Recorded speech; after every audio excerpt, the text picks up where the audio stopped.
નમસ્કાર મિત્રો, વિડીયોમાં તમારું સ્વાગત છે। બાળકો સાથે વધુ એક બેદરકારીની ઘટના સામે આવી છે, જેમાં નર્મદાના વાડિયા કાલા ઘોડા પ્રાથમિક શાળાના બાળકોને કૃમિની દવા ખવડાવતા 10 થી વધુ બાળકોની તબિયત લથડી છે, જે પછી બાળકોને સારવાર માટે હોસ્પિટલ ખસેડવામાં આવ્યા છે।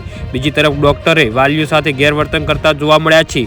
જી હા મિત્રો, અત્યારે હાલ મોટા સમાચાર સામે આવી રહ્યા છે। તો મિત્રો, સમાચારમાં વધુ વિગતવાર વાત કરીએ તો આ અંગેની માહિતી અનુસાર વિશ્વ કૃમિની દિવસ અંતર્ગત નર્મદાના તિલકવાડા તાલુકાની તમામ પ્રાથમિક શાળાઓમાં આરોગ્ય કર્મીઓ દ્વારા બાળકોને કૃમિની દવા ખવડાવવામાં આવી હતી। આ દરમિયાન વાડિયાના કાલા ઘોડા પ્રાથમિક શાળામાં વિદ્યાર્થીઓની કૃમિની દવા ખવડાવતા 10 થી વધુ બાળકોની તબિયત બગડી હતી। જી હા મિત્રો, અત્યારે હાલ મોટા સમાચાર સામે આવી રહ્યા છે।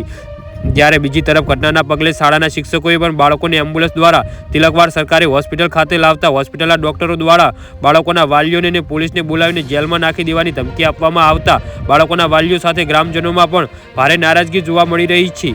જી હા મિત્રો, અત્યારે હાલ મોટા સમાચાર સામે આવી રહ્યા છે। તો મિત્રો, સમાચારમાં વધુ વિગતવાર વાત કરીએ તો આરોગ્ય કેન્દ્રના કર્મચારીઓ દ્વારા નર્મદા જિલ્લાના સહિત તિલકવાડ તાલુકાના વિવિધ વિસ્તારોમાં આવેલી પ્રાથમિક શાળાઓના નાના બાળકોને કૃમિની દવા ખવડાવવામાં આવી હતી, જેના ભાગરૂપ વાડિયા કાલા ઘોડા પ્રાથમિક શાળાના નાના બાળકોને કૃમિની દવા ખવડાવવાથી 10 થી વધુ બાળકોની તબિયત લથડી હતી। જી હા મિત્રો, તો આના વિશે તમારું શું કહેવું?